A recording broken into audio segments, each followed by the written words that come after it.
Good evening. You are listening to episode 19 of Talking Trash. I'm James Langfield. I'm Claire Abraham. And we've got Tom Gherkin. Say hello, Tom. Hello. Me and Bohan are both like we want to be like the Rock coming out last, you know? Mate, that's been my gimmick since this podcast started. I am not giving that whole up. You go first. Oh boy. And last but by no means least, we have... Mohan!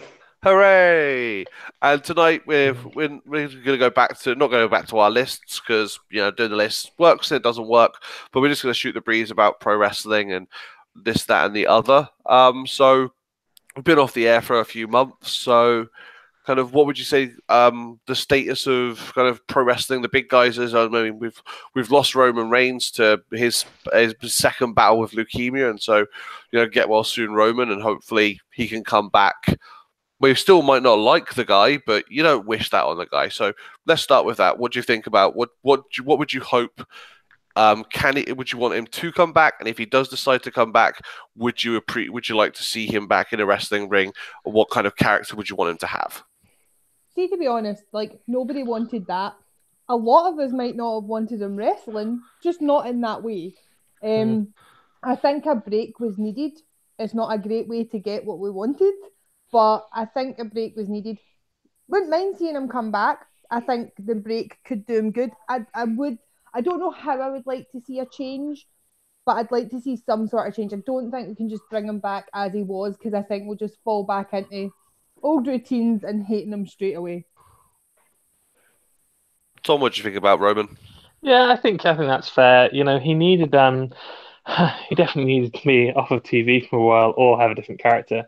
Now, if he does come back, fingers crossed, say it's in 6 months' time, say it's in a year and 6 months' time, whatever the case, you'd expect him to come back and still be Roman Reigns. But this time, he'll come out, his musical hit, and he'll get the biggest pop in the place. And you'd have to say, presuming they keep him off TV until he comes back, you'd have to say when he does, they won't have to do anything differently. They can book him like they used to, and he'll get huge reactions, particularly if the product doesn't change in the meantime. I mean, for God's sake, I didn't realize how much we needed Roman Reigns to make the show watchable. I'm reticent to say this. I have a feeling that I'm going to be kind of viewed as a cynic for saying it, but the reality is that you're right. It would have took something like this for it to be over. It sounds horrible to say, but the reality is, if you come back having survived a remission of leukemia, the crowd are going to pop for you because you'd be kind of an arsehole if you didn't. It's kind of an awkward one. That there's no way he can not be over when he comes back, at least for his initial run. In reality, I'm gonna say it. I hope he doesn't come back, not because he has cancer. I hope he doesn't come back because I don't find him entertaining. I hope he finds something to do. I hope he finds a new calling, for example, or something like that. I hope he gets really involved in charity work. I hope he finds something just as lucrative as what he's doing. I just don't want to see him wrestle anymore, and not even this can make me want to. Really? Wow. Nah, I mean, myself, I'd like to see him back at some point. Maybe they pull the trigger and we have full-on blown heel Roman Reigns. Yeah, he's going to get that massive pop. He's going to get that massive pop when he comes out. But wouldn't it be an absolute swerve if he turns around and goes on and goes, "Where were you when I was ill? Where were you when I was doing this? Fuck you all. I want nothing to do with these fans," and just goes on a tear as an absolute monster heel. Be an absolute swerve. He would get superb heel heat from everyone just raining down shit on him, going, we loved you, Roman. You were amazing. You came back after fighting cancer, and now you don't want anything to do with us? Fuck you. He would get such heel heat. It would be amazing if that happened. But they won't do it because Roman sells merch. I feel real quick, based on Tom's reaction, I should point out, I am not saying it's a good thing that he got cancer.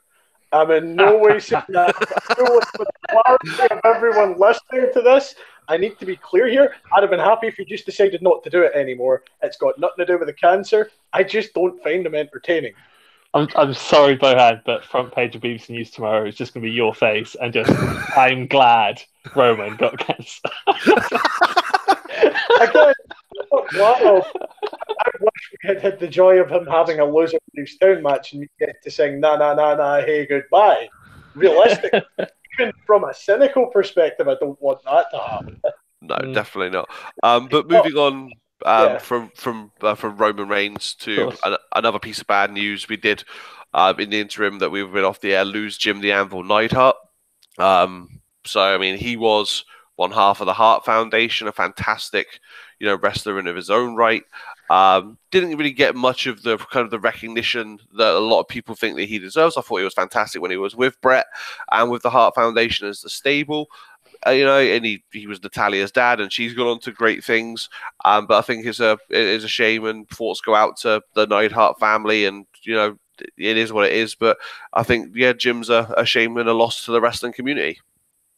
Definitely a shame. Not necessarily a surprise, I should be clear, but definitely a shame. Like, it's never nice to see guys die in like their 50s and their 60s. I mean, him and Dynamite Kid in like the last couple of months. But yeah. I mean, at the same time, when you hear a lot of the stories that were told, it can't be a surprise that the things they did took a toll on their body. Doesn't make it any less of a shame to die that young. Although I feel like I should be clear with Dynamite Kid, almost every backstage story ever told about him said he was an arsehole. But like, I mean, the reality is it's not fun for anyone to die in their 60s in this day and age. No, definitely not. You got to know, a lot of these guys, when they were wrestling and putting all that toll on their body anyway, even just forgetting all alcohol, etc., that they were eating steaks and potatoes, and they weren't doing anything like the diet that these guys are going through nowadays. So, the reality is a lot of these wrestlers, when they get into their 60s, it's that's kind of going to be it for a lot of them, especially because they weren't paid what you'd hope, especially because their healthcare wouldn't have been anything like what it is nowadays. So it's just completely different. It's completely different ballpark, isn't it? Unfortunately, it's just this list just keeps getting bigger and bigger, doesn't it? 2018 takes yet another wrestling icon.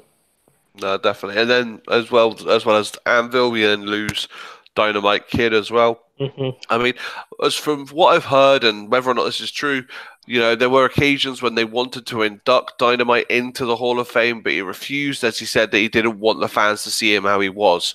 Now that he has unfortunately passed away, do you think that they'll honour him with a posthumous entry into the Hall of Fame?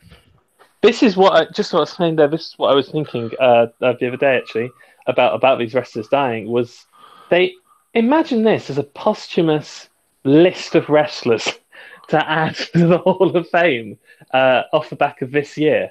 I mean, there's 5 off the top of my head, right? And that includes, of course, Brian Christopher. I mean, there's a hell of a lot, isn't there, already, just for the posthumous people to add. So they can't all go in this year, can they? Because then you've already got 5 before you've even started. So, they can't all go in, unfortunately. And I think if you look at it like that, surely he's one of the ones who doesn't make the cut. Certainly not for me over Vader or Owen Hart, and we're still waiting for those. But I believe Claire said is dying to get in here, but like it's been kind of.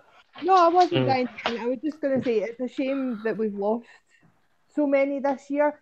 But what's really a shame is that it's not a surprise. Just because of the ones getting to that age and the stories we hear and the lifestyles that they led and all the things you pointed out. It's such a shame to lose them partly because of what they did to entertain us. But I get what you mean about the posthumous stuff. It's really hard, and I'm kind of with Bohan here. Like, for me, this one is Vader. He should have been in before he passed away, to be honest. And if it's one it would be different. See, part of me is always thinking in terms of the posthumous ones. Everyone's always going on, and this can lead us on to another discussion actually.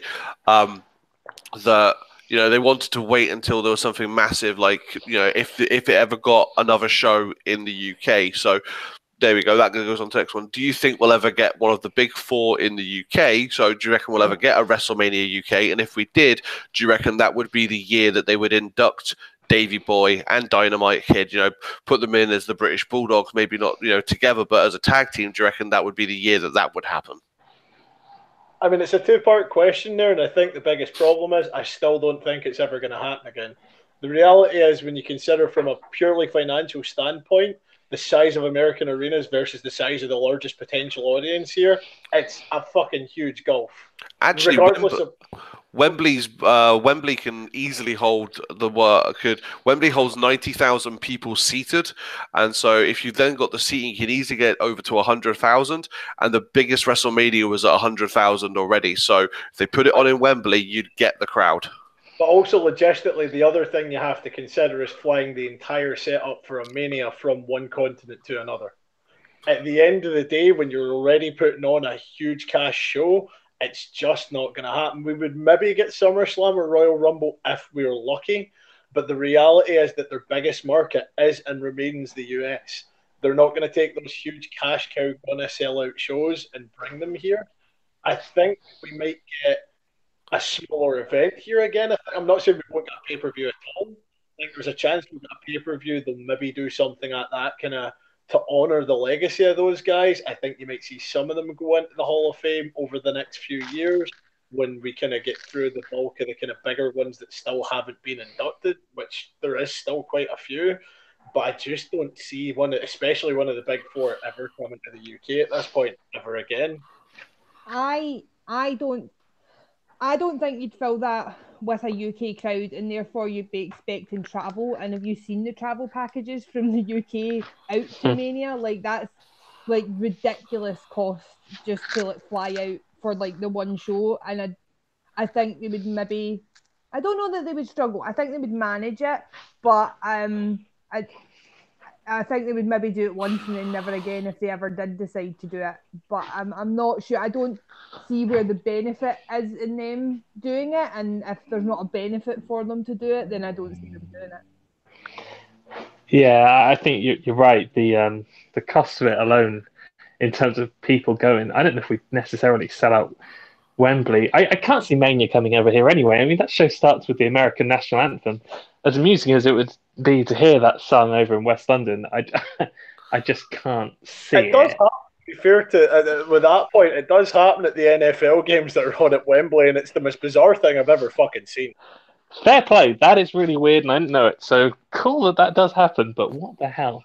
Mania, though, is like their flag. That. No way. I can't see Mania. Like Survivor Series, the crap one. You know, Survivor Series is the crap one. That could potentially, but at the same time, come on. I mean, no, surely not, right? Surely not. Maybe a super show. The London Super Show. Why not? They did Takeover. Come on, man. You know. Well, they've already done. They did take over London. Yeah, so they did Takeover. That The worked. Battle of Brixton. The Battle of Brixton. Or maybe create one for the UK like they did with Jewel for Saudi Arabia. You know what I mean? Like maybe something like that. But I don't see them bringing one of the already established pay-per-views here. I mean, I was about to say I don't think we're going to pay them out several $100 million on the basis of propaganda, but with Brexit coming up, who knows? No idea. You never know. You never know. I don't think we've got the money somehow. Or maybe we could pay the WWE 350 million quid a week. I unmuted. I don't know if I'm allowed to make that joke. Never mind. Of course, we can make whatever jokes we want. We usually sit with mics on mute, and we because we've obviously got two of us in this room to prevent the noise. There's a wee peek behind the curtain, but I felt like that was so funny I had to unmute. That everyone laugh. That was well done, mate. That was brilliant. But speaking of a boatload of money, moving on to a little segue here. What do you think about what are your opinions on the resurgence and the restart of XFL?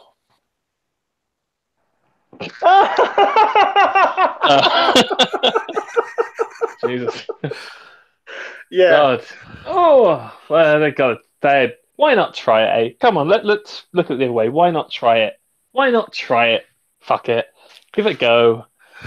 I mean, if Vince wants to piss a week $100 million down the drain again, he can fire in. How many times have we had competitive leagues to the NFL that have crapped out in less than a season? It's just going to die. Well, I mean, he's even set up a separate company now, so XFL has nothing to do with the WWE. So it's like, yeah, pretty much. Because I mean, last time XFL was linked to the WWE. It was owned by WWE. Now it's all owned by Vince McMahon, who set up an entirely separate company. I think I can't remember what they're called, but it's an entirely separate company that only has the XFL on its books right now, so it has nothing to do with the WWE whatsoever. And he apparently sold off about another $300 million worth of shares as well, just probably to fund more XFL money. It's like he didn't lose enough money last time, and that he's gained so much in the space of time that he's like, do you know, I could buy lots of cars, get a private, I just won't waste enough money. How can I waste more money? Let's set it up again. Oh, it's McMahon's millions instead of Brewster's millions. It's McMahon's millions. He's been told he has to lose all of his money before he dies, otherwise Stephanie McMahon gets nothing. But in complete sincerity, right? It's funny that you mentioned that they've tried to drop all ties to the WWE. I don't think Vince quite understands what the problem was. Like, just try to imagine for a second, right, that there's only one company in your entire country that sells water on a scale where you can buy it in any state. Now, I'm not saying there's not anywhere else that sells water. There might be local providers and stuff, but there's only one big national one. And you decide you're going to set up a company to compete with them. And they've been established for nigh on a fucking century. Like, that's the reality of what it's doing. That's the reality of what all of these leagues have done. You can't compete with the NFL. There's too much money in it. It's too ingrained at this point. You're never going to compete with it. The best thing you can do is either start a spring league that's going to be developmental that plays, not a spring league, a fall league that plays in the off season, or just don't bother. It's genuinely as simple as that. I think it's because he like took over the wrestling business and like made the big conglomerate company that he thinks he can do it with another sport as well. I think you're spot on. I think his ego knows no bounds, having been able to buy out every bit of competition he had in the 80s. But the reality is, this is a different market. It doesn't work. Yeah. Right. Oliver Luck is the commissioner and CEO of the XFL as well. Great name. Great name. Luck came to the XFL from the NCAA, where he served as Executive Vice President of Regulatory Affairs and Strategic Partnerships. Regulatory affairs for the NCAA, yeah, because they've got a great fucking history when it comes to how you play by the rules and don't they? They have announced the teams as well, though. So you got one in Dallas, one in Houston, one in LA, one in New York, Seattle, St. Louis, Seattle. See, as you're talking here, I can already hear a pretty major issue, and it's that they're going into every market that the NFL's already in. I know. But yeah, so it's apparently due to start in 2020. But you've got Dallas, Houston, LA, New York, Seattle, St. Louis, Tampa Bay, and Washington DC. I'm going to be honest, right? As someone who actually likes the sport, I don't know about you guys. I am someone who enjoys it. I would genuinely quite like for there to be somewhere else for players to go other than Canada. I like the Canadian Football League. I'm in the minority. I accept that. That's where failed NFL players go. It would be great for all those college boys who have dreams of playing the sport to have somewhere else to go. But the reality is you're never going to compete with it on a market scale. Be better of expectations set that you're not going to expect to be the NFL. Well, they've even, from what I can tell here, they've even dropped like nicknames. They're just literally going by the name of the city that the team is in. So they're not called like the Dallas Destroyers or the Houston. That's not to say those won't come, though. It could just be early enough in the franchising plans that they haven't settled on that for marketing purposes. I was going to say they haven't sold it yet, yeah. That's true. Red Bull DC, etc. Yeah, fuck off. Your Monster Energy, Las Vegas Monsters.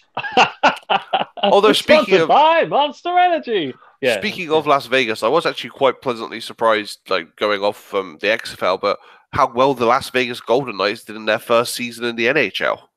I was behind them in the Stanley Cup final. I was like, I couldn't believe how well they'd done. Everyone thought that they weren't going to do well, and then when they got there, everyone thought it was a fluke. And I thought they did really, really well. And I've got to say, love the theatrics at the start of their matches. It's just hilarious. I mean, the thing is, like, it's been great in Vegas for a couple of reasons. One was you need to have a good first season if you're going to be an expansion team in any league. When you appear, you need to do well because people just stop fucking going early doors if you don't. So, like, the general quality of hockey and what they did out of the draft was amazing. How far they got was genuinely heartening. But what really cemented them was the response to the Mandalay Bay shootings. They did a lot of community outreach and work and stuff like that. They invited people to the games. They took people's mind off it. They made themselves a part of that community at that point, and that alone's worth more than any fucking Stanley Cup ever could have been. But I would have liked to have seen them win. I'm a Red Wings fan, and I am sick to the back teeth of seeing Ovi anywhere near that goddamn cup. Just for just this once, for an expansion team to come straight in and go, "Hey, we're here." That would have I been gotta good. say, I've been out of touch with hockey ever since Gordon Bombay hung up his. Oh, But nicely done, Tom. Nice done. would the flying V work in a real ice hockey match? I'm assuming I've it's always called. bothered about this, by the way, right? Because in that scene with the flying V, the puck's in like the second row, so it's already offside. Like the second they cross the line, the puck's fucking offside. But Okay. given a goddamn goal in the first place. Let's it bothers assume me we can keep it onside. Then But like the difficulty is it has to be in that front manner. The whole thing's fucked. But like even beyond that, like no, the flying V would be like literally the worst idea. What you have to consider is the size of the hockey surface. Like you're talking that thing's like a good 100 meters like length, and they're converging into this middle space, right? So all you've got to do is strip the puck off the guy carrying it and fuck off down the ice, and you've got a one-on-one with the netminder. And hockey goalies don't do well in one-on-one situations. So no, it's probably the worst idea anyone's ever fucking had. Thank you, Disney, for giving everyone the wrong idea about hockey for an hour and a half in 4 separate fucking films. There was only 3. There's only 3. Small. Oh, yeah. There's a TV series. The series, the fucking cartoon series. Oh, the cartoon with the anthropomorphized ducks. Yeah. Hmm. They do the flying V in that as well. I'm just going to say. Little insight into Bohan there that he can suspend his disbelief for so much as a wrestling fan, but then there's little things like that where the puck is offside and fucking can't take it. No more. This is when I call. The line stops here. The line stops here. I will suspend my disbelief. I will believe that you got hit in the head with a sledgehammer. No further. It's like the puck's offside on the Mighty Ducks. No, that's it. I'm done. Honestly, though, right, as someone who'd been going to hockey games since I was 8, the first time I saw those films, I was genuinely so angry at like everything in them. And now when everyone talks about them, I'm just like, but they can't even get the hockey shit right. I know. But I always wanted a Mighty Ducks jersey. I never got one. You're dead to me. But it was cool. It was a cool looking jersey. This is another bone of contention, by the way, because I hands down believe that they're the single worst franchise in the NHL because their existence is purely predicated on the existence of the Disney film. Yeah, but they've changed their name now. They're no longer the Mighty Ducks. The Anaheim Ducks, but because it's their anniversary, they've got that fucking Darkwing shitty fucking jersey back out. I like the Darkwing jersey, man. Nah. Yeah. Let's get dangerous. But no. No, Darkwing Duck was good, but sorry. It's a wrestling show. It's a wrestling show, isn't it? It is a wrestling show. We've gone massively off on a segue here. Okay, so I was talking to Bohan and Claire about this earlier, Tom. I don't know if you've heard about it, but apparently there's rumors going around that a lot of the WWE NXT UK guys have been signed to WWE exclusive contracts, meaning they can't wrestle for indie promotions. Also, some of the guys who are so say for example, the ICW is a partner of the WWE. They work alongside them so they can wrestle for ICW, but if they're on an ICW card, they're not allowed to wrestle anybody who works for Impact or Ring of Honor or New Japan. They have a lot of different rules about who they can and can't wrestle. What's your opinion on that? Well, I mean, it's not as if that's a particularly new thing, is it? I mean that WWE wrestlers can't wrestle for other promotions. Like, if you've been signed to NXT UK, they're putting out shows very frequently. It depends how much they're getting paid, and we don't know that. So that's the thing. If they're getting paid a reasonable amount of dollar, then, is it particularly unreasonable? Especially considering how it's being used as a developmental to send them up. And, I don't really know if there's anything wrong with that, to be honest with you. The WWE gets a lot of shit for this, right? But it's worth noting that it recently came out that New Japan are not allowing any of their talent to work at Impact at all right now as part of the working arrangement. Now, this is stemmed from basically Noah and NJPW until last year had a working arrangement that turned very, very sour at the end, and Noah and Impact have a working arrangement. This isn't exclusive to the WWE. Even then, it really only affects what's going to be televised and broadcast as well. If you go to, for example, a PWE show and air, you can see just about any talent wrestle any talent. It doesn't fucking matter. It's not getting broadcast. At that point, they don't care. It was the same with Bryan Danielson when he went back to Ring of Honor. While they weren't allowed to broadcast it out, it was on the fucking DVD, the match he had with Shingo from fucking Dragon Gate, who's now at New Japan, funnily enough, bringing the whole point full circle. This isn't a new concept in any way. It's not even unique to just WWE.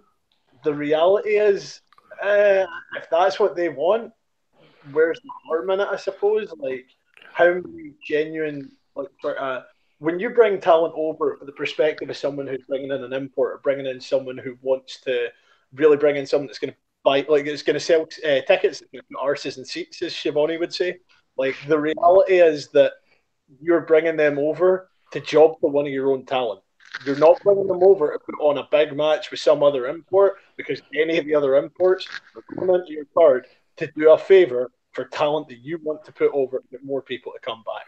From a booking perspective, it makes sense as well. It's hard to see the harm. No, I think a lot of it comes from a lot of people thinking that by having these guys who are UK names, so guys like Trent and Pete Dunne and Tyler, having them on WWE exclusive deals, it prevents them from wrestling on other shows, which can then water down other shows, and it can stifle the growth of the independent scene when you've got guys.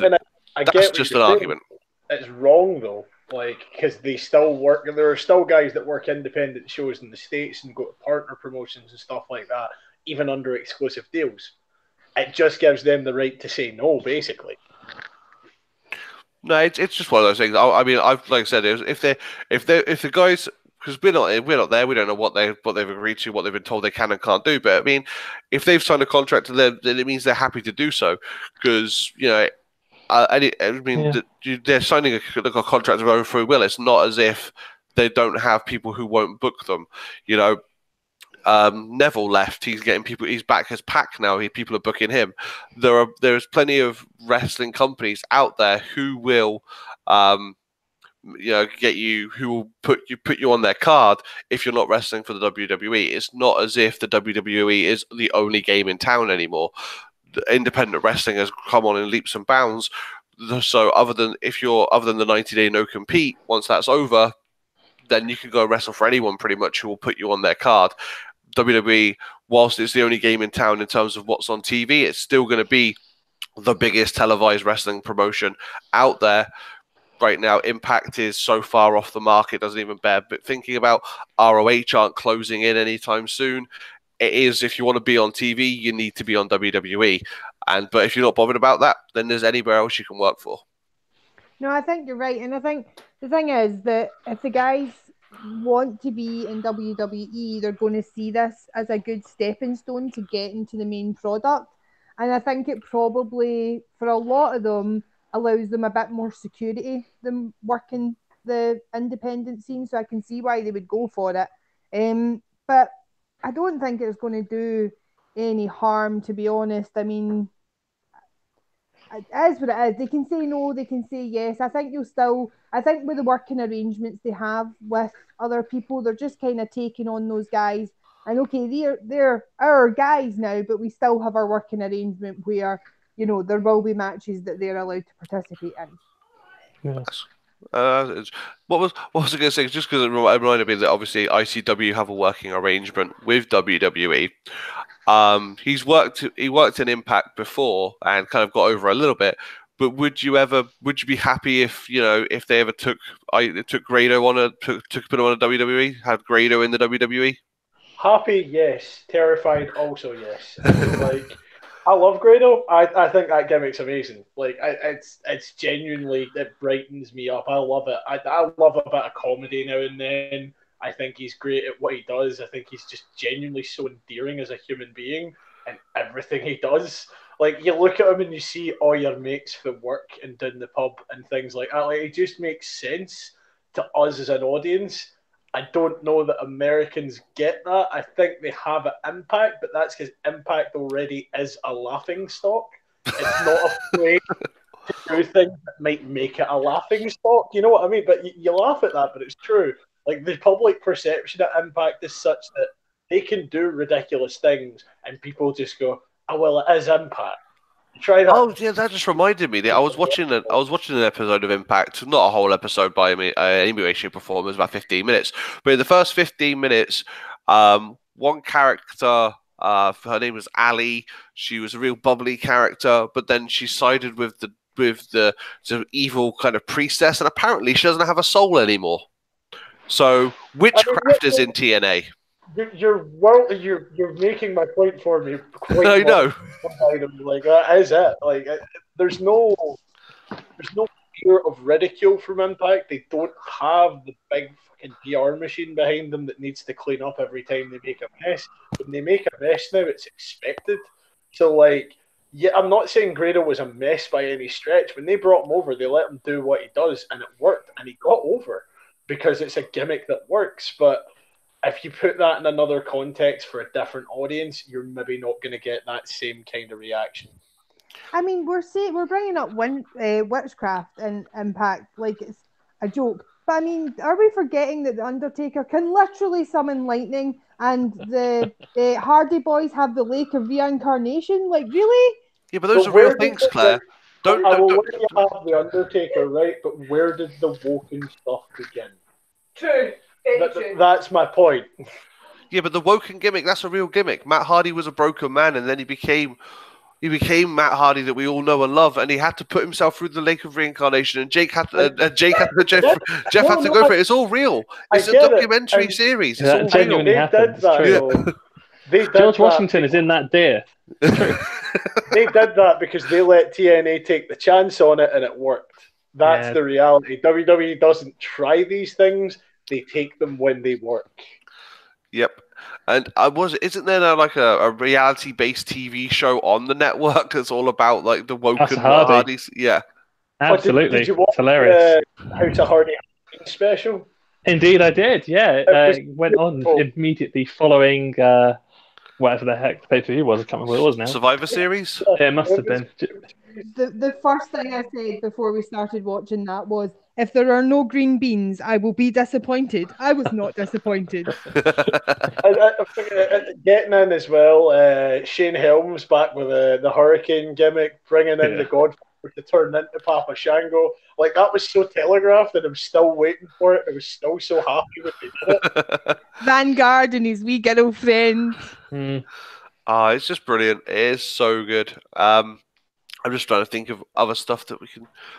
what's coming up next? Well, TLC's coming up soon. Well, it's coming up. Actually, it's tomorrow. TLC's tomorrow. Night. Is it? Yep. Yeah. I had no fucking idea. Like, this isn't like sarcasm, like it's been forced down my throat or something. I've just been so distanced over the last while when we've been moving into our new house that, like, fucking... I didn't realise. I know that Charlotte and Becky's on it. Oh, okay. We're so Triple threat. Did you just say triple threat with? Is it with Ronda or is it Asuka? I'm just bringing up the. I've got the card here now. So the first match on the card. I'm just listing it as they've announced them. We've got the Fabulous Truth versus Mahalisha. So R-Truth and Carmella versus Jinder Mahal and Alicia Fox in the Mixed Match Challenge Final. Each member of the winning team will be the 30th entrant of their respective Royal Rumble matches at the Royal Rumble. Did you just say final of the Mixed Match Challenge, and it's fucking R-Truth and Carmella versus Jinder Mahal and Alicia fucking Fox. Yes, that's exactly what it is. And Last year's finalists were last year's winners were The Miz and Asuka. Like that's a fucking that's not a dip in quality. That's a fucking nosedive straight to hell. And do you know what makes it even worse, Bohan? Whichever team wins, the male guy, whichever team wins, they will individually be the number 30 at the Rumble. But only one, is it one or two? It's one or two people will have won the Rumble from number 30. That's It true. really doesn't mean that much. No, but it does mean we're not going to get any surprise number 30, which would have been good. Surprise number 30 is not a good thing, though. They never win. True. John once. Cena did. Edge. Yeah. True. Once. And only once. Next up is Rollins versus Ambrose for the Intercontinental Championship. Crap feud. The feud it hasn't really been built well. I mean, it came off the back of it. There was a bit of a swerve because it happened on the same night that Roman announced that he was leaving due to his leukemia, and then Ambrose turned on Seth. Yes, it was good in terms of the fact that they called that. They pulled the plug on it early. But it was also good in terms of a swerve. You weren't expecting that to happen. You expected those two guys to rally around Roman, and then that would have been a bye-bye Roman. Everyone's happy. We're all the Shield. Let's break up in a couple of weeks' time. But no, they said, right, let's swerve the crowd. Let's punch him in the face with this heel turn. When they're feeling bad, it's like, oh shit, what's going on here? Ambrose has turned on Rollins, but after that, it really hasn't progressed.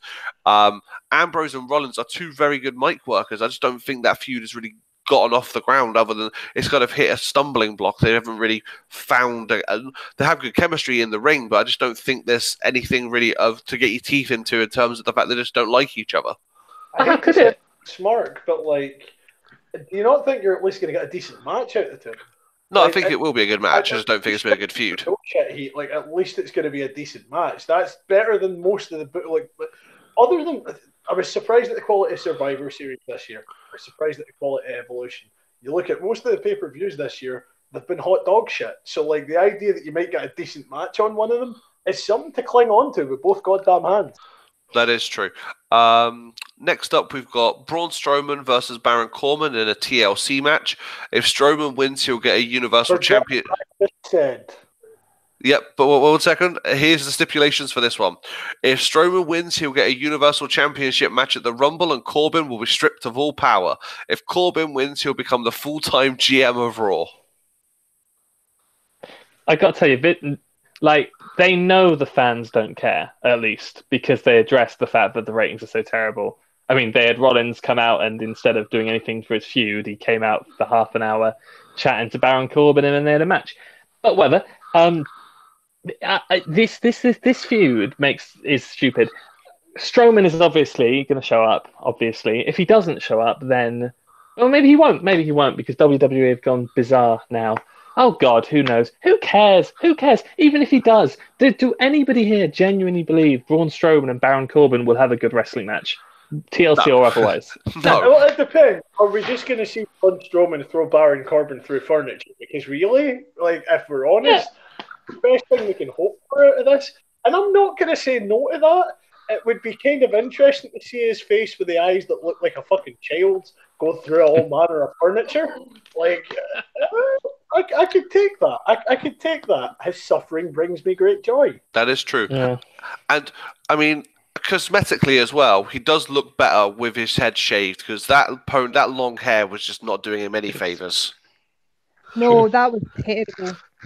I think he looks weird with the shaved head, but I'm glad he shaved it. But I mean, so far, James, this card you're reading out to me is not filling me with hope for a good paper. Okay, well, the next one, maybe not as well, but the one after that definitely will. So the next one up, Ronda Rousey versus Nia Jax for the Raw Women's Championship. Didn't we already see this, and isn't it a foregone conclusion that Ronda's going to win? More than likely, it's probably just going to be to punish Nia Jax for breaking Becky's face. So what, they're going to let Ronda break her face? I don't really see the logic in this. You're punishing someone by giving them a title shot. I don't know. Yeah, Jax had a lot of heat after the punch, and she's lost almost all of it because she just doesn't know how to be a heel on the microphone, and she's blown it basically. They just shouldn't have let her talk. They should have just let her come in, punch people, have them sell it with a blood capsule like they've broken their nose as well, and then just made her look like a legit threat. That's what they should have done. Obviously, they didn't. God knows. Again, no one cares. Although Alexa Bliss has been off TV for a while, it's possible she could return, so it's worth looking out for. True. Would anyone else just love to be like a fly on the writer's room and like and see where the complete step away from any kind of logical storyline comes from? And why Yeah. no one steps like there's got to be more like there's not just one guy sitting writing this, right? You've got to imagine it's all round the table. And no one stops and goes, I don't think this really makes sense from a story perspective or from a things the fans might want to see perspective. Like Yeah, one but it's step not what the fans want to see. They're writing stuff going, oh my god, is Vince going to like this? I really hope Vince likes this. If he likes this, I'm going to keep my job for another week and I can feed my family. I don't give a shit about the fans, but I really hope Vince likes this. It's like the Yeah. is it the manatees in South Park? It's like they've got something like that going on where they're just picking balls and it's coming out of tubes and okay, that'll work. No, it's more it's more like Cartman in a robot suit just churning out film. Also, yeah, like it's like no one know. Like if you've ever sat round a table with your mates and someone says something, you know it's your duty sometimes to go, mate. That sounds like a really bad fucking idea. But a bad mate that hears it and goes, do it, it'll be hilarious. They've got a table full of bad mates. Are we getting to the point where we're maybe suspicious Russo's been hired again? Oh god, Oh, no, no, nothing has gone on a poll yet. that is true. No, there is one. There is one on this pay-per-view. They're not calling it a pole match, but it is. It is literally on this pay-per-view. Oh yes, it is. I'm going to get to that in a moment. I'm going to get to that in a bit. We're just going to run through this card. We're going to get to that. Okay. I'm having WCW flashbacks. Genuinely. I'm going to give you some hope. I'm going to give you a little bit of hope here. It's Daniel Bryan versus AJ Styles for the WWE Championship. Brilliant. Enough what match? Just a match. Oh my god, a normal regular match, no stipulation? No stipulations. Just D-Bry versus AJ for the title. Who AJ even versus existed anymore? AJ versus, let's be honest, Bryan Danielson. Because that's what they're doing with him now. Yeah. They're just turning him back into fucking Ring of Honor's favourite son. And I am on board with that. You go ahead and do whatever you want. You cannot make me hate that man at this point. There we go. So that we've restored a semblance of hope. Maybe that'll be the one nugget of glory that we can take from a shitty pay-per-view. We're like, but Daniel Bryan and AJ Styles, they had a fantastic match. Rest of the pay-per-view was absolute dog shit, but that was a good match. I mean, the rest of the pay-per-view was dog shit. Appears to be what they'll carve on the tombstone of 2018 when they put out that best of DVD. Oh god, yeah. Next up, Becky Lynch versus Charlotte versus Asuka in a triple threat TLC match for the Women's Championship. I want to say Asuka. So bad. I've wanted to say Asuka so bad for the better part of a goddamn year. They decided to put Charlotte Flair over her this year. Yeah, that turned out fucking great. Yeah, she might be coming into her own again. It might be starting to work out. I mean, the match at Evolution she had with Rousey was actually shit hot. Like, I can't say enough about how positive I felt about that match. But see, at the same time, I don't know. I feel like they've kind of chucked Asuka into this so they've got an element of chaos and they're not going to use her. She's just going to be in the background of this. Here's my potential theory that Becky loses the title at TLC. In the Superstar Shakeup, goes over to Raw, feuds with Rousey over the title, and they headline WrestleMania 35. Sounds about right, actually, to be fair. Usually I've got some glaring hole with the predictions you make, but I really can't see one in this. I think. Oh yeah, I was gonna say I think she's so hot right now. The man, I would even add to it. She drops the title here and Royal Rumble. I mean, it's there for her, isn't it? Surely. Oh, mate, what she goes rope to rope, goes bell to bell Rumble. Absolutely. And your other side of this as well is then Asuka Charlotte, and Asuka might actually finally avenge what happened at Mania. If that plays out right, it could be a great storyline setup. Can you imagine? The cards are there. So now that we know that's what they should do, What will we do? Becky will keep It's the not title. that. Becky will keep the title. Charlotte will get traded over to Raw to have a fight with Ronda Rousey. She'll beat Ronda Rousey, but not win the title because she'll lose by disqualification. Rousey will turn heel for no particular reason whatsoever, other than the fact that they want to have some sort of ridiculous 4 horsewomen versus 4 horsewomen match at some point down the line. Nobody knows when, and it will never actually pay off because they'll all lose their contracts.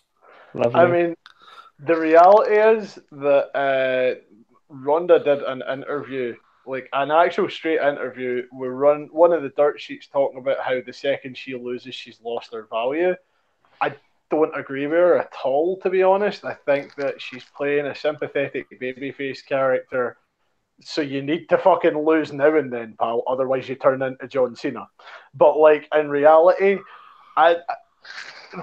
it was one of you that said it, right? And I've forgotten already which one, but like, how are they going to fuck it up this time is exactly what I'm thinking right now. Yep. Okay, so we move on from that. Next up, Finn Balor versus Drew McIntyre in a regular everyday match.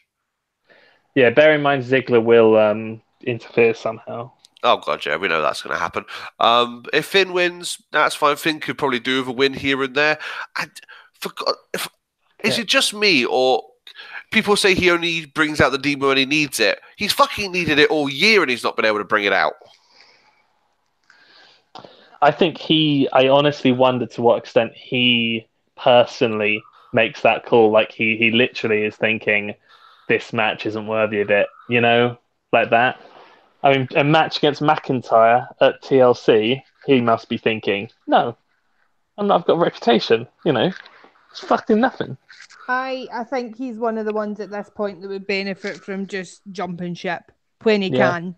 He really needs to. He's not being used well at all. The boy has so much talent, so much, and it's just been utterly wasted. I wish he would just go back to the independents because we would see so much more of him and it would be so much more enjoyable for everyone. I have dreams that he goes back to New Japan, and I never want to wake up again while they're going on. See, those dreams that Andy has when Bohan goes back, do they also involve him becoming the leader of Bullet Club again? Not necessarily, no. I have those dreams.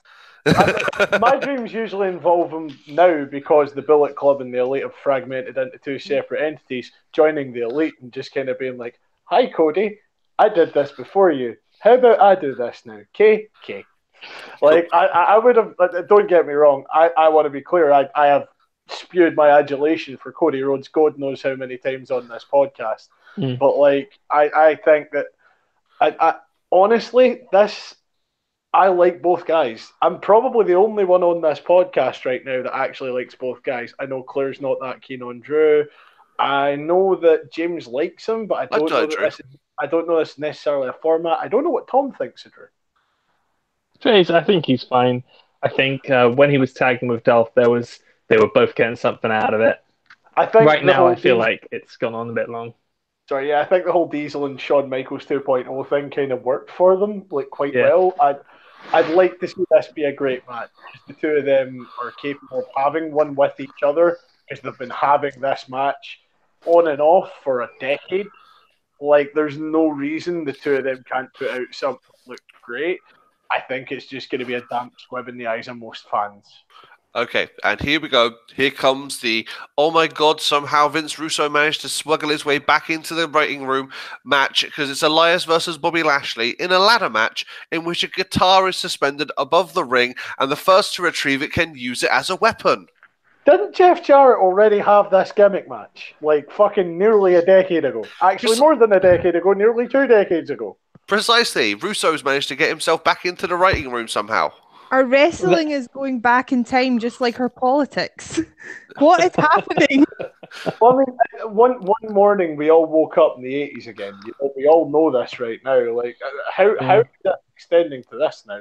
Like, haven't we learned from the mistakes of the past? Haven't we? No, of course we haven't. Of course we haven't learned from the mistake of the past. Look at what we're going through right now. We've got a match in which a guitar is suspended above the ring. Look, who cares? It's ridiculous. It's like, I mean, come on. I mean, yeah, WCW stooped to some fucking lows by having someone's mum in a match, on a Well, on a forklift that had to get mentioned at some yeah, point. someone's bottle of Viagra in a pole match. Yeah, I think Russo and Shane Douglas didn't like each other. I think that's where a lot of those weird on a pole matches stemmed from. But like, I we know what's going to happen here. Bobby Lashley's going to climb up there, smack Elias with it, and it's going to fucking disintegrate. Like that's basically it. Yeah. Because that's all. I mean, look at when the Honky Tonk Man used to use his guitar. It was an actual fucking guitar. That thing disintegrated about as hard. That's not at all. Whereas Jeff Jarrett uses that hollow balsa wood, and yeah, it's a nice effect. But come on, that is not believable. A real guitar does not break that way. Actually, I've just realised something as well. How is that going to work in a modern no headshots environment?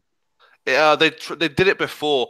They turn away, and so it hits them on the shoulder. So it looks like it's getting them towards the head, but it's actually the shoulder that takes most of the brunt of the impact.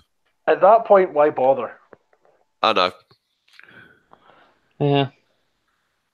I'm not saying for 1 second that it's worth someone getting concussed for the sake of a spot, but what I am saying is, why fucking bother at all? I mean, why bother with this feud at all? I mean, it's been going on for. I saw a house show in London at least 3 months ago at this point, and that was Elias Lashley doing their crap. Just Elias came out, Lashley goaded him to sing "Angels" by Robbie Williams for some reason. That was mildly entertaining, actually. And then he hit him with a guitar, and that was 3 months ago. And I don't honestly know what's different now. How is it still happening? Except now we've got the guy going, Lashley, come on! Leo Rush. Show though. What is up with these bad gimmicks? That's what happens. They do it like 3 months ahead of time on the house show circuit, and if it doesn't get a complete dead reaction, they'll go for it. Just going to go off of the card for a second, but just to mention, because we've got Leo Rush as the manager of Bobby Lashley, and Drake Maverick, who everybody knows as Rockstar Spud, is the manager of AOP. Yet they play completely different characters in 205 Live. I mean, how stupid do they fucking think we are? It's weird, isn't it? Why don't they even, if they were the same character, they could be cross-promoting. They hardly mention that they're from 205 Live. How can they? Because they're playing different characters. Let's Drake Maverick piss himself again. To be fair, we're all sitting here moaning about how shit it's been and how shit it's been for so long, yet still paying for the network. So we're all kind of proving their point here. Complicit. Oh yeah, we are funding the shit, but you know. I will say I had a real moment of conscience earlier on this year when they started like sort of really, in the wake of the whole Khashoggi thing, they still did Crown Jewel. I genuinely thought that might be the moment. If that wasn't, I don't know what will be. Yeah. Maybe if they try and rehash the Katie Vick gimmick, maybe necrophilia or to get us to turn off. That's surely not as bad as putting a show on for a government that murdered a journalist and then pretended it didn't. Yeah, that's very true. But you know, they're American people; they won't turn off for fucking anything. Maybe if they could come out and just say that they're all Trumps, they don't support Trump, then a bunch of Republicans will turn off. I mean, they lose like a ninth of their audience because they don't strike me as the people who are going to shows anymore. That is true. But other than that, next up we've got the Bar versus the New Day versus the Usos in a triple threat tag match for the SmackDown Championships. Yeah. How many times have we seen this? Too many times. Again, like I would take. If it had maybe been like a TLC match with 3 teams, fair enough. You can have Carnage and people can get rest spots in. But what happened to Sanity? It could be. A straight triple threat tag match, though, is like, nah. They could make it TLC last minute. It's possible. It's very possible. Yeah. I would say don't be stunned if on the show they say this is now a TLC match. I would hope so, because like if anybody's ever watched a triple threat tag match, the only thing that ever works in that kind of context is a 4 corners match. And the only reason a 4 corners match works is because you've got two guys in the ring at any one moment. Mm. Like, it affords itself the space to be a decent match. But if you've got six guys in a triple threat tornado, because if it's triple threat, it's already no DQ by default. So it's got to be tornado rules basically to really work in the first place. Yep. So you've basically got six guys in the ring just kind of back and forward with no gimmicks involved. It really gets quite difficult to tell a convincing match. And no, I was going to say, where is Sanity? I was actually disappointed I've not seen Sanity in a while. Yeah. I mean, did you expect that Sanity was going to stick about as a gimmick? Because I kind of had a horrible feeling that this just was what was going to happen with them when they hit the main roster. It's a shame because I liked Sanity as a gimmick. I like Derek Young. I like all of the members of them individually. It would have been nice to see them as a proper faction, but you know what Vince and factions are like. I mean, I'm totally with you. I loved Sanity, but there just seems to be some magical door that people go through when they move from NXT to the main roster that they just forget how to fucking book them. It's because partly, I mean, I think it's partly it's the writers it's lazy writing. It is just a very A, B, C, cookie cutter, have a match, that'll do. Also, it's we want to keep Vince happy. I think the NXT writers are more concerned in putting on a good show and showcasing off the guys to get them to the main roster, that because of the fact that they're writing such good storylines and writing such good matches and having such good matches to get themselves over, to showcase how good their talents are, to get them on the main roster, that they're overshadowing the main roster with their work. I don't know if you've followed the business side lately, though, but the interesting change could well come when SmackDown hits Fox, because they're saying they want to present it as a semi-legitimate sport product. At that point, things are going to have to change if they're going to do that. So, like, it could be the best thing for the business right now. It might actually make SmackDown the watchable show. I mean, if they're going to Fox and they want to make it semi-legitimate, does that mean we're going to see a return to, blood in the ring? Are we going to start seeing, like stuff that you're not going to see so many gimmick matches? You're not going to see so many, on SmackDown itself. Yeah, we're probably going to get that on Raw because Raw's still going to be viewed as the A show. But when it comes to SmackDown, are you going to start to see more semi-legitimate contests, just normal matches?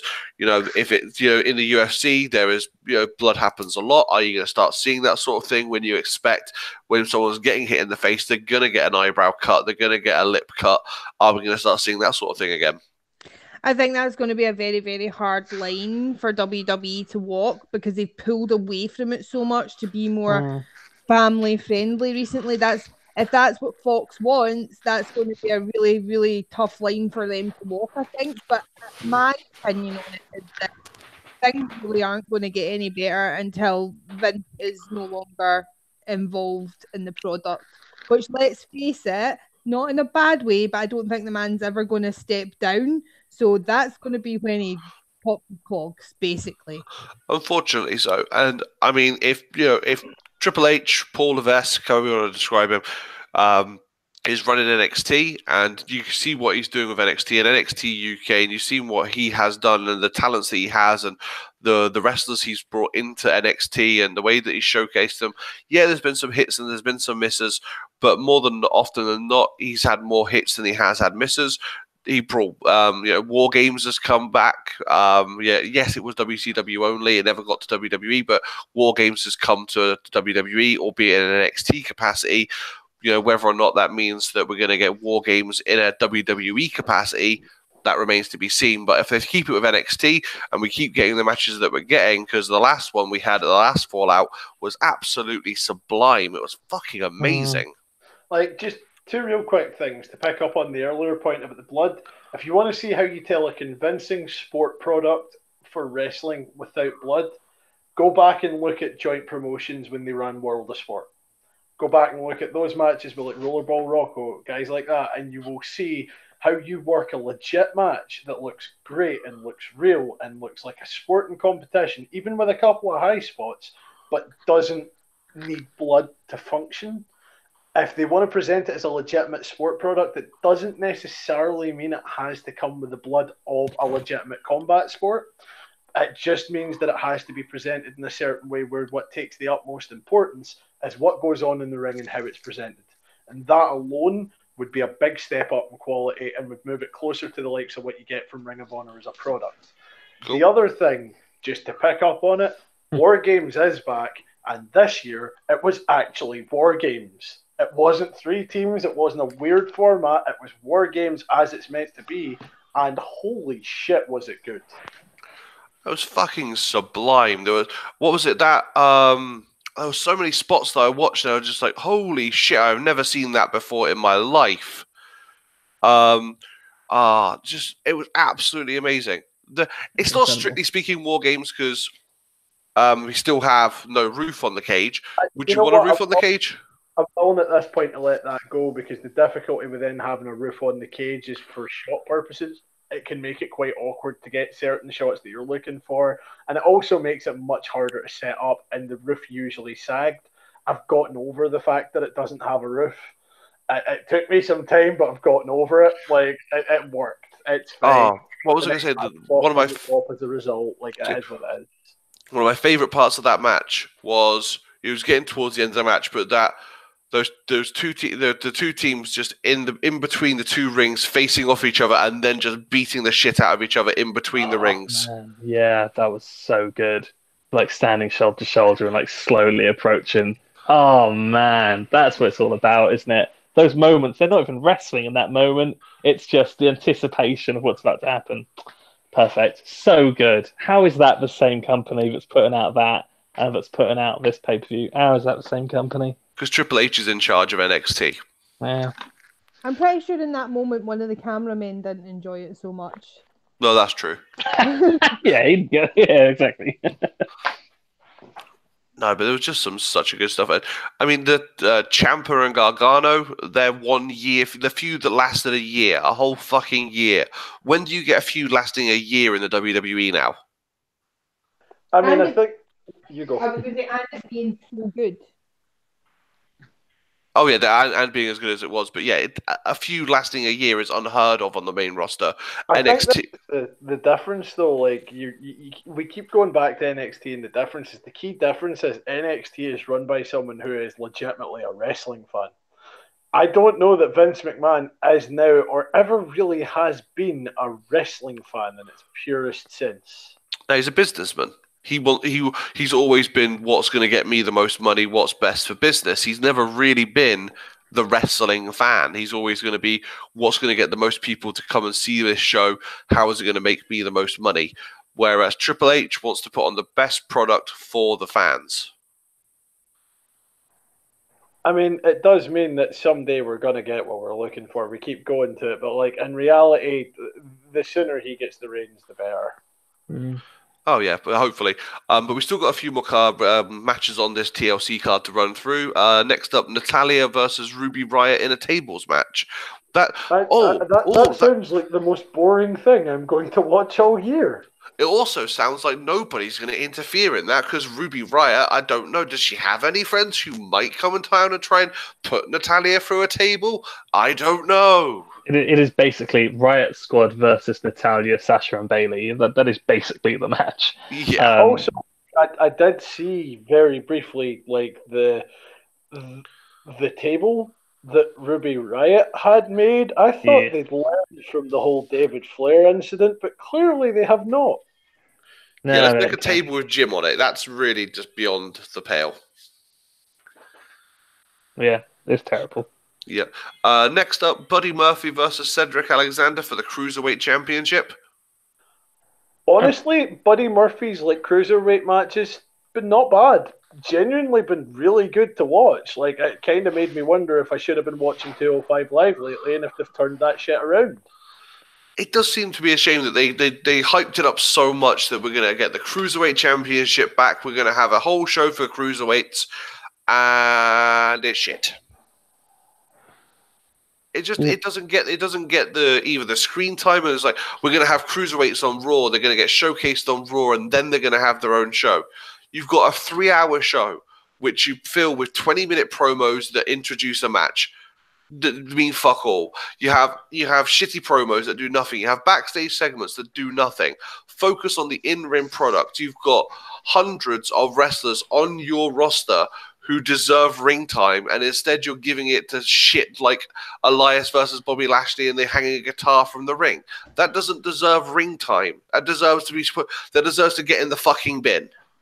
I know, and when it comes to the cruiserweights, it's not like they've not got the talent there to make that a good product.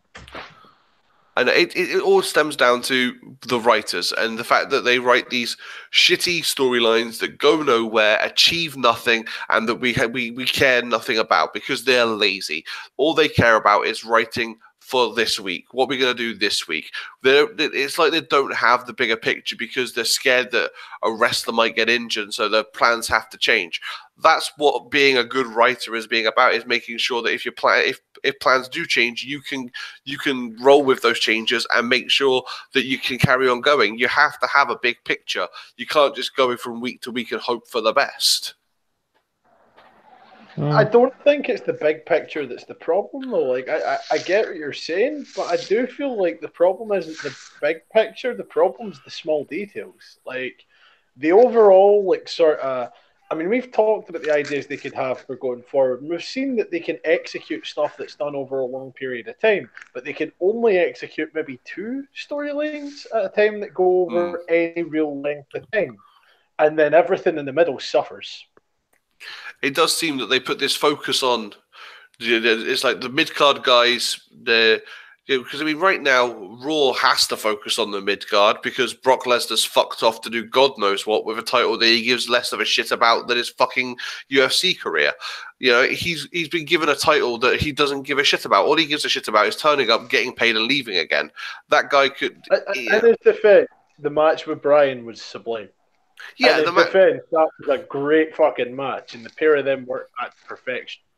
They may well have done, but it still doesn't change the fact that Brock Lesnar doesn't care about WWE per se. He cares about a paycheck. You know, he cares about, you know, to be fair, he hates people. Even Heyman has said this. If Brock had had the chance, he would happily take a shit ton of money and go and retire and live on his farm for the rest of his life. And let's face it, WWE is easy money for them. Couldn't get any easier. Precisely. It's turn up, suplex, win a championship, fuck off for a few months, turn back up again when we need you. Who replaces him if he goes? Braun Strowman. Yeah, and I think that's probably the long-term plan. Not yet, but it's the long-term plan. But who replaces him as your big monster that you pull out when all hope is lost for everything else that you go to? Braun Strowman, always Braun Strowman. I cannot speak highly enough of the guy. He might not be fantastic in the ring, but I fucking love Braun Strowman. And the suit was a couple of years ago. I will grant that. See, and I was going to say, does he actually really need replacing?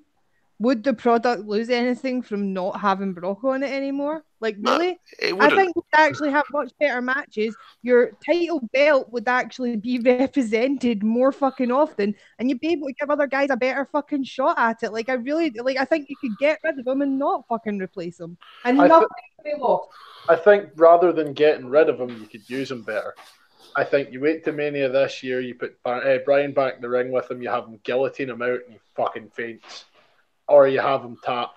You have your opportunity to build the absolute, look at me, I cut down the biggest tree in this goddamn forest, no one helped me. But the problem is they don't. And then it never grows back, though. We need it to grow back. That'd be fine. I'd take that. But see if you've done it off Lesnar at this point, he needs to have that belt. He needs to be an arsehole for 6 months and someone needs to cut him down to size. Would you have? I mean, I don't know if it's ever going to happen because he's probably happy doing his announcing work for another UFC company. Would you have Punk back? I would in a heartbeat. Of course, I'd have heart. Professionally wrestling. It would come back as a totally different matter. See, and my response was I would have Punk back, but not to WWE. What, ROH? Yeah. CM Punk. The hottest like wrestler there's been in the company in the past. I don't know what. Well, let's say since the Attitude Era. Name me a wrestler who was hotter than Punk. If we Since want to the talk Attitude about Era. the earlier portion before everyone hated him, you could say John Cena. You could, but that's your bridge in the gap there. Yeah, it's there. CM Punk is CM Punk. If he came back, the ratings would go through the roof. The everything would go through the roof. He's huge. He's absolutely huge, and he'd be brilliant. He's a massive bellend. Of course he is. We've all seen everything that he's done now. He's stiffed Colt Cabana on legal fees and all this, but he would come out. He'd be a god on the mic, and when his music hit, oh my god, yes, I'd have CM Punk back. But it would be watchable again. Can you imagine? What the hell just happened? Where'd everyone go? Okay, everyone just disappeared. I'm going to try and get everyone back. Do apologise. Do apologise for this. I'm getting everyone back as quickly as I can. There we go. Hi, Bohan. I don't know what happened there. Incident there. Is it just you and me at this? Yep. Claire's back. I've sent an invite to Tom as well, so hopefully he'll be back soon as well. We'll give it like 2 seconds and we'll let him continue with this. Yep, Tom, you may continue. I mean, like, you were on your point about coming back. Hangout got too excited by the prospect. Yeah, Hangout couldn't handle it. I got so hot about it that Hangout just went, no, calm down. I'm sorry. Yes, absolutely. Fair play, Hangout. Just all I was going to say was Cult of Personality hits you, heard the opening riff, and millions of smirks jizz themselves. That would be the reality of that. It wouldn't matter a goddamn thing what kind of a human being he's been. When you think about where the product's been since he left, by God, exactly, you would never hear a louder fucking pop in all your days. The fact is, it wouldn't even just be the casual fans, all of them, the arena. I mean, it would be Stone Cold levels. It was Stone Cold levels when he left. It would be he would be so over. It would be the first time in years that you heard CM Punk chants and didn't think, fuck everyone in that crowd. Yep. But do you reckon, because obviously they have the levels of pop, do you reckon CM Punk would get a Warrior pop? Like a Road Warriors pop? I think we would start calling a Warrior pop a Punk pop. Yeah, that would probably be a thing. He was like, oh my God, he got the Punk pop. Well, what do you mean the Punk pop? Yeah, the crowd cheered so loudly that the entire electric system couldn't cope and it blew up. But so loudly that Jerry Lawler had his third heart attack. Oh God! The crowd cheered so loudly that the vibrations managed to cure Isabel's palsy. Oh, that's not too far. That's too far. I mean, at least mine's with an ordinary. Leave this. Yeah, I apologise. That was wrong. Put your target there wrong, James. Yeah, it was bad. But next, okay, we'll go back to the card. Last match announced so far, unless anything else gets added by tomorrow, is Rey Mysterio versus Randy Orton in a chairs match. Who thinks we still want to see Orton? Like, who in the creative team's like, oh yeah, Randy Orton, I don't need to check the merch sales. I'm sure this will be fine. Put him back out. Like, Rey Mysterio's coming back. I was worried that I wasn't going to enjoy it, right? I was worried as hell because I remembered what his last run with the company had been like, and that, for a while he hadn't really been doing the kind of stuff he was genuinely capable of. He's came back. He's been a delight to watch. Why tarnish it with this? Because it's just wrong. Oh, you go ahead, Claire, sorry. This is what happened in my brain because I've been kind of enjoying Rey Mysterio. So you said Rey Mysterio, my brain went, oh, interesting. Randy Orton, oh, fuck's sake. Like, I'm not an Orton fan. That just, like, the first half of that match piqued my interest. I was like, oh, I'm excited to see Rey in the ring again. I've been enjoying that lately. Then you said Orton, and I just don't give a fuck. I think we can just take a B. I think we just take a B in front of Randy's surname, and that's the job done. How a more important and like sort of verging away from actual wrestling territory, but worth mentioning, is he made of fucking Teflon? Was there not a big scandal that was basically fucking sexual harassment around him not that long ago? And in this day and age, that kills every fucking career, like fucking putting his hands down his pants and fucking. Oh yeah. To be fair on this one, I'm not sure. One person, there's one claim made by a former writer on a podcast. I looked into this, to be honest with you, but there's one. No one is willing to corroborate this. Supposing how often it apparently happened, no one's I mean, saying anything. That's the only thing. I don't when you hear necessarily the know. stories of him shitting in people's bags and stuff, it's really not out of his pattern of behaviour at all. It isn't when you look at the other stuff, and that's kind of my difficulty with that. Yeah. I get that people might not want to come forward and add themselves to the industry blacklist as well. Yeah. Because that's the reality of what you're doing at that point. Because it's an awkward one because it's in that grey area between ribs that happen backstage and genuinely disgusting conduct. Yeah, Not disgusting conduct it is, but it's right in that sort of area where some people will try and play it off as the kind of shit that happens backstage at a wrestling show. No, putting a python in a shower and scaring the shit out of someone, that's a rib. That's something that happens backstage. That's fine. Shitting in someone's bag is too far. I mean, padlocking someone's boots together, that's fine. I mean, I don't disagree. I love it. Who's in a pattern of this kind of behaviour for the longest period of time, but he still keeps consistently getting work. Why is he allowed to continue to get booked? Because he's a third generation wrestler. He's probably sucking so much second generation dick is unbelievable. I mean, it's not even like he's still entertained at this point. Just get him to fuck. It's hard for me to even look at him and think. So, he has no redeeming features as a character or a human being at this point, guys. I'm just kind of seeing him and going, why? They must find it weird when he decided to grow his hair back. I kind of feel like he just knows that, let's say, for example, that when Shane was 14, he hit someone by a car, Vince took the body, wrapped it in plastic, and buried it somewhere. There's something about him. He knows something. He must do. Oh, he probably knows far too much.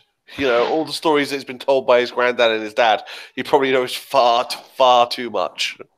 Hey, remember that time Ric Flair murdered 4 hookers in a hotel room? Yeah, you remember that time? Yeah, allegedly. We can't say any of this. All of these statements are the personal opinions and do not reflect the opinions of anybody else on this show. They don't even. You do know that allegedly doesn't work, right? You can't just say something really scandalous and say, anyway, allegedly. I want to be absolutely clear. It was intended as a facetious example. The allegedly was chucked onto the end to illustrate that. I don't know if Ric Flair murdered any hookers. I know. You're still being like he could have done. Listen. Whether Ric Flair killed 100 hookers and buried them in the woods or not, we'll never know. We'll never know. Plus, he's still one of the greatest wrestlers of all time. Woo! Yeah, allegedly. I just love murdering hookers. Woo! But he might have said that, or he might not have done. We'll never know. The point remains that there must be some ridiculous fucking story out there that he knows at this point. That is very true. What was I going to say? Oh yeah, coming back to ridiculousness. What did you think of the fact that WWE decided to ignore the fact that he's a racist bigot and bring back Hulk Hogan? I just hope I never see him again. But I want to actually, because we were talking about Takeover earlier.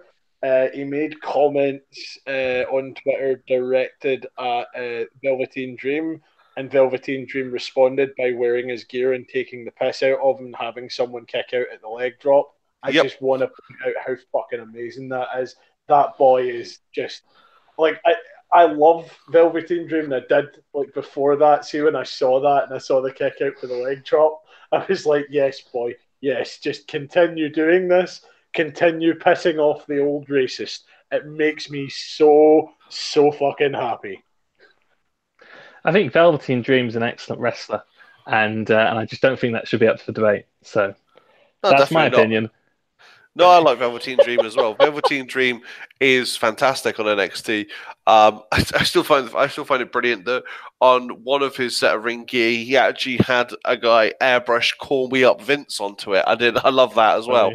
It's just some brilliant. He's brilliant character work. I mean, he's been down. He was at the Performance Center. He was on Tough Enough before. He's gone away. He's come back. He's reimagined himself as this guy, the Velveteen Dream, and it's just a fantastic character. It's brilliant work. I don't think anybody else really could have pulled that off. And he's a kid. He's 23, isn't he? He's a kid. Fuck him now. I know he's 23. He can fuck off. He was born in 1995.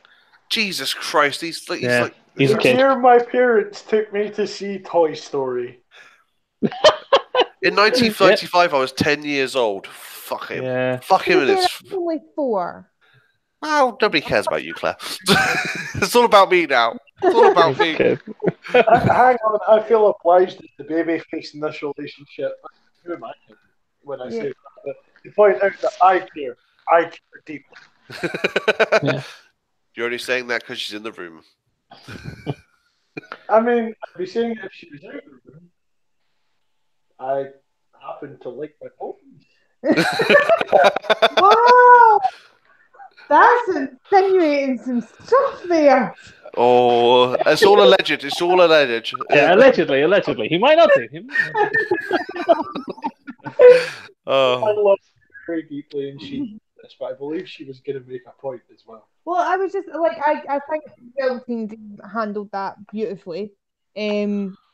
Just I don't think he could have done any better with that. But what I don't get is why are they trying to bring Hogan back? Why are they trying to get him involved? Like, I'm not really sure what's to gain from it, other than maybe some people who are willing to put all that stuff to the side I and don't be like, know. hey, Hogan back. I'm certainly not one of those people. I don't like, know. Maybe Vince McMahon likes the taste of 60-year-old racist dick. Probably. For the cost of them, though, as well, just from a purely pragmatic point of view, you could have got in The Rock or Austin. To That do is very the true. fucking job, and that's going to bring in way more casual and long-term and lost eyes than Hogan will at this point. No, that's very true. You don't know. The Saudi prince might have wanted Hogan, and they were giving him everything else. So why, at that point, what really did they have to lose? Like, they couldn't get any worse headlines, could they? See the list of guys, like, there was a list of guys that they had suggested for the first show, and half that list was like dead. Like, no joke, like dead. Like, it was fucking hilarious. I can't remember where I saw it. It was like a dirt sheet that had leaked out that like there was this communication between them, and they were asking for characters that haven't been seen on TV in like 30, 40 years. I mean, it's just beautiful. Like, it's for all the wrong reasons. It's amazing. How out of touch they are. Jesus Christ. That's hilarious. No, I'm just trying to think of anything else. We've got TLC coming up. We've mentioned XFL. We've ran the gamut of subjects. Hang on, let's just very quickly point out that we live in a world, by comparison to that god awful card that you've mentioned. Well, I say it has a couple of highlights. On fucking January the 4th of 2019, we stand to get Kota Ibushi versus Will Ospreay, fucking Zack Sabre Jr. versus fucking Tomohiro Ishii, and Kenny Omega and Tanahashi, and Jericho versus Naito, all on the same god card. And one of the fucking first matches on that card is the Guerrillas of Destiny, Young Bucks, and fucking Los Ingobernables de Japón, Evil and fucking Sanada. Like, when you rattled off that card, all I could think was, I can't wait for January 4th to watch actual wrestling. Actual wrestling would be good. Oh, actual wrestling. it's like we're all making that little nostalgic. It's like, remember the times when you could see actual wrestling? Yeah. Remember wrestling? Remember? Yeah, indeed. It is a bit self-fuck, isn't it? But, January will be good, though. January, this is the thing. Get past TLC. We got that coming up in Jan. We've got the Rumble. Everyone loves the Rumble. And now you get 2 Rumbles, Joy. Is there a takeover in January? There must be, right? I think there's probably. Yes. I think Probably. there'll be one. There'll be one before the. Takeover. Usually they do a takeover. Yeah, they usually do a takeover 4 times a year, so they're sticking Yeah. with the big four. So there'll probably be one before the Rumble and one before Mania. I do know they've switched it out this year. They're putting because they did Hall of Fame Friday, Tired of being Takeover Saturday, Mania Sunday. They switched it back around, so they're doing Takeover Friday, Hall of Fame Saturday, Mania Sunday. I was like, you literally read my mind. That was the next thing I was going to say. Have you noticed that they've switched it out so Takeover isn't exactly the night before Mania? So maybe they're thinking if they shove the Hall of Fame in the middle, maybe we'll forget how much better Takeover is compared to Mania. It's ludicrous, isn't it? How is it? How can we all be? How can every wrestling fan be at this point where we're all just certain that takeover is going to be this great show? Oh, brilliant! And then there'll be Mania, whatever. But at least we get April fucking takeover, you know. Can you imagine? Past form. Think about this. Can you imagine mid-90s, right? Well, early 2000s, prior to X7. Everyone being like, yeah, but did you see that OVW show last night? It's ludicrous as a concept. Oh my god, a higher valley. It is. That Jim Cornette, he really knows how to book a show, you know. It is crazy. It's the concept that you're like, you know what? Yeah, it'll be okay, but the development shows where it's at. Like, how can you be ass backwards? It is almost like they're going for. It is very much a right. What we're going to do? You paid your dues in the indies. We're going to bring you into our developmental program where you're going to be absolutely fantastic. Everyone's going to love you, and then we're going to put you on the main roster, and you'll be shit. You're going to come in, lads, right? And you're going to have the hottest 2-3 years of your goddamn career, and then we're going to put you up. Job to see. Although there is talk of that John Cena's retiring. I mean, he is in the new Bumblebee movie. Okay, look, you're going to. They're desperate for John Cena return. You know, they need it more than anything. A Cena return. My God. Yeah, I'm with you, and I can't believe I'm fucking saying this because before he left, he had some of the best matches he's had in his entire goddamn career, and he started to work again. Like I would honestly, like fucking 2012 me would slap the shit out of me for what's about to come out of my mouth, but I would welcome with open arms the return of John Cena. Yeah, I think would. All right, let me put this to you. What if it was gonna main event TLC, and it was gonna be John Cena versus John Laurinaitis?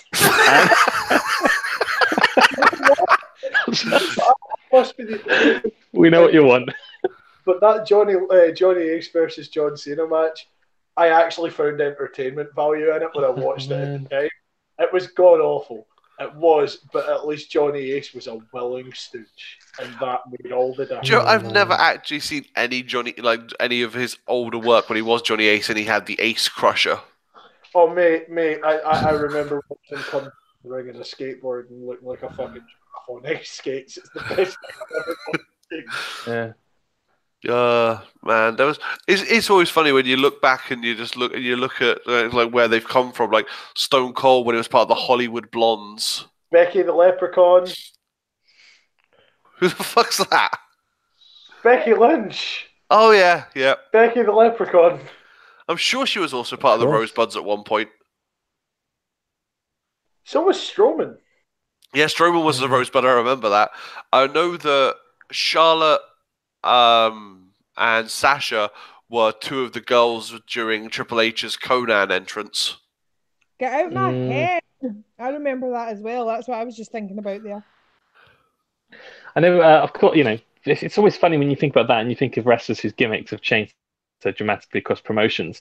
Like, God, Bobby Roode, you know, beer money turns into glorious. Like, it's ridiculous. Entire gimmick change just from like one place to the other, but you know, whatever. I mean, on the Bray Wyatt. That, though, you have the gimmicks that never changed and really didn't work. Like at least sometimes it's worth looking at, and you can at least laugh at that past because they got to somewhere. Anyone remember the Boogeyman? Hey, don't mention him. They'll come to get you.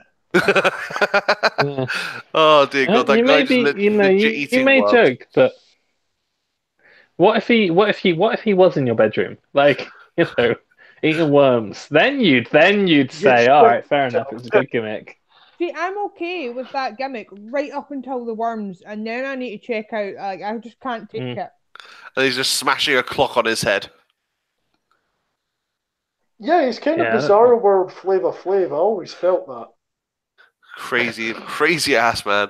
There was it's just some stuff that we shouldn't even need to look at anymore, like the gobbledygooker. What the fuck was that? I mean, the worst part of that gimmick isn't the gimmick itself; it's who they put in that fucking suit. Well, Hector Guerrero. Look, at that point, Hector Guerrero was still capable of working, and that name doesn't mean nothing. Like, it's one of those things that you look at and you go, "This was what you had for him." This, okay. I know, it was crazy. But I was going to say, I can't think of anything else we can need to mention. No, we've done good. It's been a good one, actually. Yeah, it's been very good. Yeah. It's been a It's nice probably been conversation. the funniest one we've done in a while. Oh, definitely, we've been able to get some good. Oh, okay. I'm sorry. I just saw. Just looking through Bleacher Report because Breaking news. breaking news: John Cena says his time is up and it's somebody else's time now. You can't see me. My time is. Oh wait. Yes. Yeah. You can see me. My time is up. Yeah. It's weird. John Cena admits people can actually see him. Yeah, it's a giant. So he quoted as saying, "It's a giant relay race, and I'm in the phase where I'm handing the stick off. My time is up. Someone else's time is now." At least he realizes it. Good. Yep, and then he'll just go off to do Hollywood. Oh, everyone's gone again. I'll get him back, and then we can. Everyone keeps disappearing on me. Why does everyone hate me? Why do you all hate me so much that you keep leaving? Stop abandoning me. Apparently, Google are very sad at the exit of John Cena from professional wrestling. Yep. Honestly, it's Google. If you're monitoring us, we're sorry that we said Hulk Hogan was a racist and Vince McMahon sucks his dick. Please don't keep kicking us off the air. Hulk Hogan? Who's Hulk Hogan? It's like Crispin Wah. Yeah. Well, and I think I don't think it's letting Tom back in here. I'll try again. Give him another invite. We were pretty much close to wrapping up anyway, so if Tom Yeah. can't get back on, then we'll just wrap it up here anyway. So I'll give him a couple of moments. On the top tail of Cena finally retiring. You know what we should do? We should get like a bet on the go for how long it'll take before he unretires. You know what? I reckon 2 this is days. Shawn Michaels. I reckon this is Shawn Michaels. I reckon this is the one that will stick. What Shawn Michaels should have been. I think the man does a lot. He's been very, very busy. I think kudos to him because, like, I struggle to go to work and like run a house. I don't have kids or anything like that. I don't know how that man follows that schedule. I really, really don't. Kudos to him for everything he's done over the last couple of years because his life must be hectic. I think he deserves to step back from something, and if this is what he wants to step back from, fair enough. But I don't think it'll be the last time we see him in the ring. No, we'll give a retirement speech. He'll go into the Hall of Fame because I don't know about first ballot, but he's definitely Hall of Fame worthy. Yeah. I don't know. I think when you examine the impact he's had, as much as we disliked him over periods of it, you can't argue that he's not first ballot. The man has been a merch machine for the better part of 2 decades. That is very true. You can't dispute his contribution to it. You can pick up enough package moments to have a highlight package that you look at and you go, holy shit, that really was quite a career. He's going to be first ballot. There wouldn't even be a question. Second he retires, he'll go straight in. No, definitely. But I think that's as good a place to finish as any. So thanks for listening to our most recent episode of Talking Trash. My name is James Langfield. Mine's is Claire Abraham. It's good night from Tom because he's disappeared. And I would just like to say, just take this moment to point out that Will Ospreay versus Kota Ibushi is happening. Thank you. Good night. Reset the world. It's done. We're never going to see the likes of this again. Okay, thanks for listening, guys. Good night.